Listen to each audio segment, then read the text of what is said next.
Hey everybody, this is Willow, and today is May the 14th, 2021.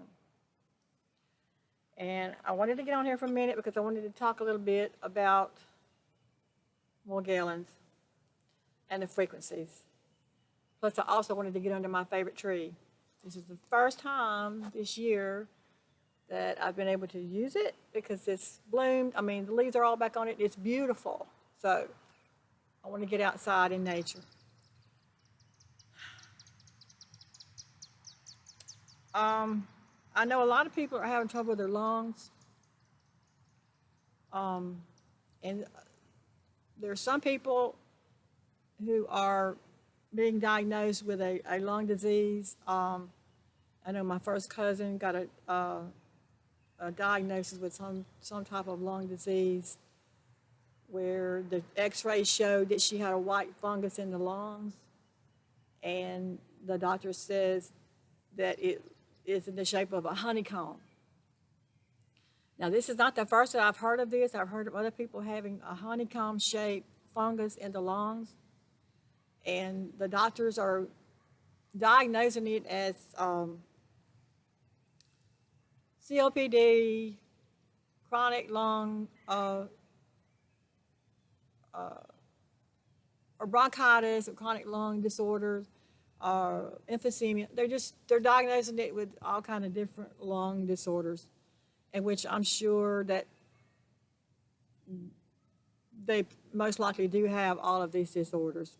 Because as you know, if you have Morgellons, you can have anything and everything, the way it morphs and the way it keeps regenerating. But most of the doctors do not recognize Morgellons. If they know about it, they don't even mention it. So they're always most likely going to diagnose you with some kind of known medical condition, because that's really all they have, all they know about. So it could be the Morgellons fungus in the lungs, and they're going to diagnose you with COPD or whatever, because they're just not going to recognize Morgellons. But if you're having lung problems, or if you're having chest pains or breathing problems, it's most likely that it could be the Morgellons fungus built up in the lungs. And we do the same thing for that as we would do for detoxing internally. You know, you just use the detoxes that we talked about in the other videos. And the number one thing I would suggest is to take the potassium iodide, because the potassium iodide really works good to remove the fungus from the whole body. It will remove it from the lungs, it will remove it from the whole body. And plus, potassium iodide is also a medication for breathing problems. So potassium iodide, I would say that would be the first thing that you would want to start taking every day. And then, of course, you can do the other types of lung detox. I know there's you can use the colloidal silver, or you can use the essential oil detox. You can use, I know Tony P's got a tonic for he calls it the biofilm detox, but the biofilm actually, in my opinion, is the fungus that's just built up in the body. So, and he takes the vodka and mixes the essential oils with the vodka, and I think he puts some other things in there. So you could just make up your own tonic, you know, with the vodka or whatever alcohol or whatever you wanted to use. Mix up your own tonic and try to do a lung detox. Or you could also take the bentonite clay, which helps to remove the fungus and the Morgellons from the body and the lungs. The bentonite clay or the dimetris earth, they both do the same thing, and they work wonders for detoxing internally. You can take the Kent's Morgellons gel, even though this is mainly used as a external cleanse to cleanse the body. It is a smoothie, and so you can drink it. So you can take the Kent's Morgellons gel internally to help detox the lungs. You can take magnesium. Magnesium is a good supplement for lung disorders and for breathing problems. Also, you can just get a regular lung detox from your health food store. Now, if you're like me, when I go in there, there's so many products. You know, they have so many products in the health food store that I never know which one to choose. So the last time I was there, I met a certified nutritionist who helped me choose a good lung detox. And I'll have to say that it has been helping. So I want to tell you about that, about the lung detox that I've been using, that the nutritionist recommended for me. And the first one he recommended is Lung Factor. Now this is it's a pretty big pill, but it's not that hard to swallow. For some people, may have to cut it in half to swallow it. But the Lung Factor, it works to help open up the air passages in the bronchial tubes, and then open up the airways through the lungs to help you breathe with. And I have found that this has helped some.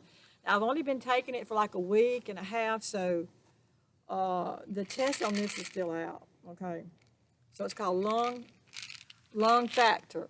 Okay, and then the second one that he recommended, and he went into a lot of detail about the reishi mushrooms. I've heard about the benefits of the reishi mushrooms before. I've never actually taken any of the supplements, but according to him, the reishi mushroom is probably the closest plant that is related or similar with our DNA. He went into a whole, history about it, and I can't remember everything he said, but he did recommend the reishi mushroom supplements. And this one is called Cordishi, which is Cordychi. And I have been taking it along with the Lung Factor. And I have noticed a difference in my breathing and the opening of the lungs and the bronchial tubes, the airways. So I'm gonna show you that one. That's the reishi mushrooms. So I just wanted to point those two things out because they seem like they have helped for me so far. Like I said, I've only been taking them for a couple of weeks or a week and a half. So I'll have to get back and do another update on that later. But if you have Morgellons, and if you're having lung problems, if you're having breathing problems, or you're having chest pains, it is a possibility that you could have the fungus, the white fungus, built up in the lungs. Okay, so it's important that you do the lung detox. It's important to do the whole body detox, but you may want to look into doing a special lung detox. Now, I'm sure there's more out there that I just can't remember that people have told me about. But anytime I find anything that works, I will share it with y'all, okay? So if you go to the doctor, you have an x-ray, and it shows that you've got a honeycomb fungus, a fungus in your lungs that's in the shape of a honeycomb, and the doctor tells you there is absolutely nothing you can do about it, it's going to be there, it's going to stay there, and you're going to die with it. Don't believe what he's telling you, okay? It's very possible that it could be the Morgellons fungus, and that can be removed. Yes, you do have to continuously keep it up and remove it because Morgellons self-generating, okay? Self-replicating, and it regenerates. So you have to keep it up. So don't listen to a doctor that's going to tell you that there's nothing you can do about it because just the fact that he's calling it a fungus, it kind of tends to make me believe that it's the Morgellons fungus and it can be removed from the body, okay? So for those of you who have lung problems, don't freak out. Number one, I don't go to medical doctors. I stopped going to medical doctors the day that they diagnosed me with delusional parasitosis when I had Morgellons. I don't use medical doctors anymore. I have a very good holistic doctor, a natural doctor who treats the whole body and not just the symptoms. And she also uses natural herbs from nature. She believes in using essential oils, but she also believes in the plants that you can collect in the woods around you. Now, if you are a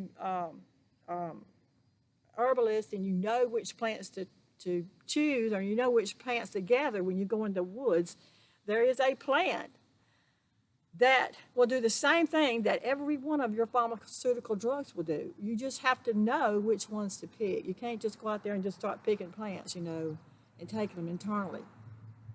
I am very slowly picking up on this, and I'm learning a little bit about it because, as y'all know, I have received the call to return to nature.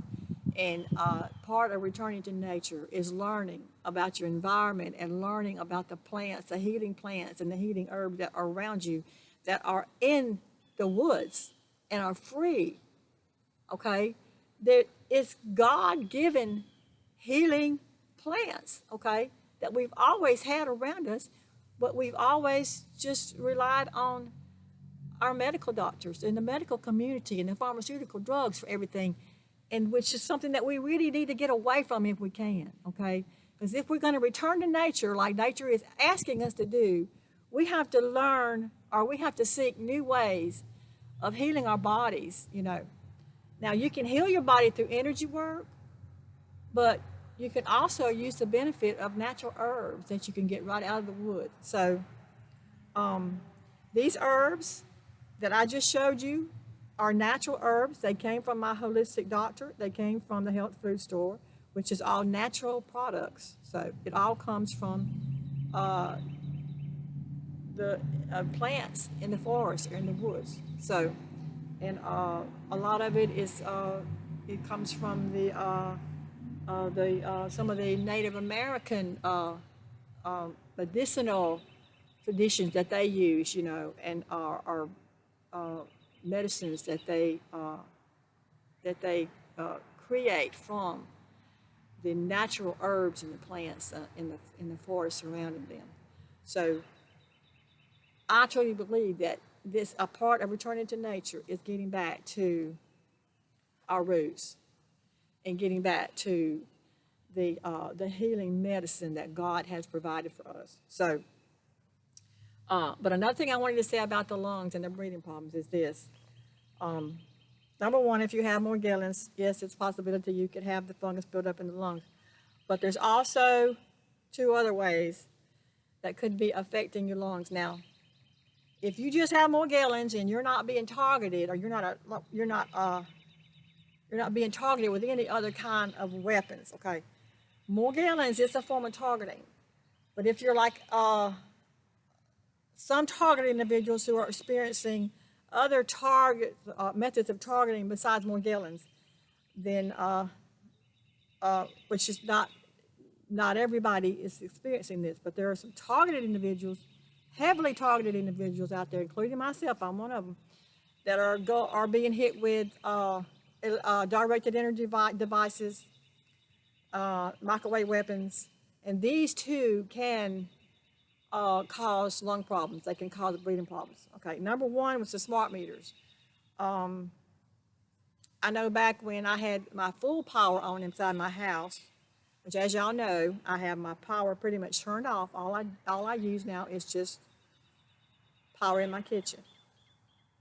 I don't have the other breakers off inside my house. But when I had my full power on in the whole house, my house would like build up with this chemical inside of it. It'd be like a fog that would be all over my house, and it had a smell to it, and it would go up my nose into my lungs, and it would cause me to have breathing problems. Now I know that it was the radiation that is being pulsed through the smart meter, inside the wiring, inside the home, and then out through the electronics that you use inside your home. Okay, so it comes out through your electronics, and then it can come out through the wiring inside your home, and it can really fill your house with dangerous radiation. Okay, this is what was happening in my case. That's what I narrowed it down to. Now, I know this is not necessarily the case with everybody, but if you're having breathing problems and lung problems, there's a possibility that you may just want to check it out. Check out your smart meter. Okay, if your breathing problems continue. Number two, after I turned off my smart meter, then I noticed I was being hit with these lasers through my windows, these little red lasers, and sometimes they were blue. And I think they started after I turned off my power, because they couldn't hit me with the smart meters anymore, so they're going to start hitting me with lasers. Yes, that's all part of the targeting. So I was noticing these little red lasers were coming through my window and hitting me in the chest. They did not feel anything when they hit me, okay? They didn't feel anything. But later on that night, every time they would hit me, I would start feeling a heaviness in my chest and a pain in my chest and like breathing problems. So the lasers, they use the lasers to target your chest, targets your lungs, and I'm sure they target the heart too. And so it's very possible that it could be all of these on top. Like you could have Morgellons, and you could also be being targeted with the lasers and the smart meters. So if you want to know if you're being targeted with the lasers, just put on some aluminum foil. I mean, I started wearing the aluminum foil over my head and my hat and all, and started putting it on my chest when I realized that I was being hit in the chest.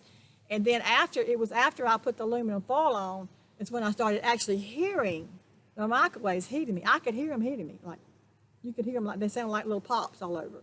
So if you want to know if you're being hit with the lasers, that's how you can tell. You can put on a reflective material like aluminum foil, or you can do the bubble foil. I have my windows covered with the bubble foil because they shoot the lasers through the windows. You put the bubble foil over them, that'll prevent the lasers coming through the windows. Most of the time. Sometimes they can go through walls. It depends on whether you have a brick house or whether you have a wood house. They can go through wood. I don't think they can go through metal, but they can hit you through the walls. They can beam it through a window in another room and go through the wall into the room where you're at. So if you want to know if you're being hit with lasers, because the lasers, you don't know you're being hit with the lasers unless you can actually see them, okay? Like I did. I just happened to see the red ones. The little white ones they hit you with, you can't see those during the daytime because they're like sunlight. It's just like sunlight hitting you. And you think you're bathing in the sun, and it's actually a laser hitting you through your window. And also, your back. They can beam these lasers up through under your bed and up through your mattress. I know for the longest time, after I started being hit with the lasers, some mornings I would wake up with excruciating pain in my back, and I'm like, what? It's like I was paralyzed, like I couldn't get up. My body was so stiff, and my back was in such pain, it's like I couldn't move, okay? And then it hit me that, I knew they were hitting me in the chest, and they were hitting me in the head, and they were hitting me in the ears, okay? I knew that much. And I had taken the steps to protect my chest, my ears, and my head, but then they started hitting my back. So I said, well, there must be beaming under my bed. So then I had to actually start putting the bubble foil and a piece of sheet metal under me at night just to protect my back. So you literally have to protect your whole body, folks. You have to protect everything, because once they can hit you with these lasers anywhere they want to. You are a sitting target when they start targeting you, pretty much.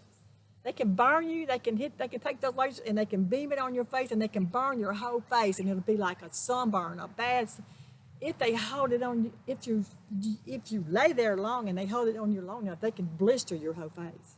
Your arm, any part of your body they can use to hit you with these lasers.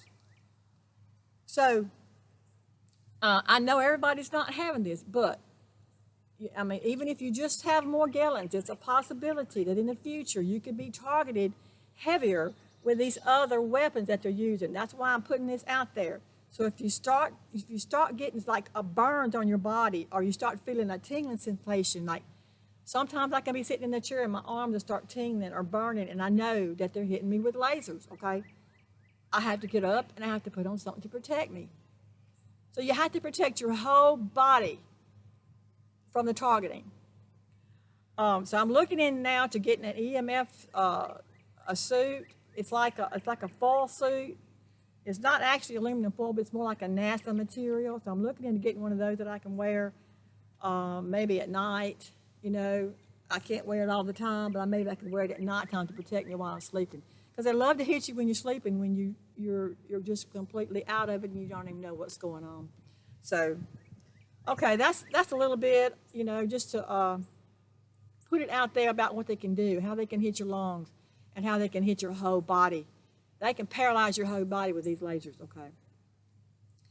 And so if you're not having any of these symptoms, and you're just going through the Morgellons, that's fine. Then all this doesn't apply to you. But it's necessary to put the information out there, because in the future, since Morgellons is a form of targeting, you could be targeted heavier with some of these other weapons that they're using. So that's all for now, folks. And I'm going to come back later and I want to talk a little bit more about Morgellons and what some of the people are experiencing. So I love you guys. Bye.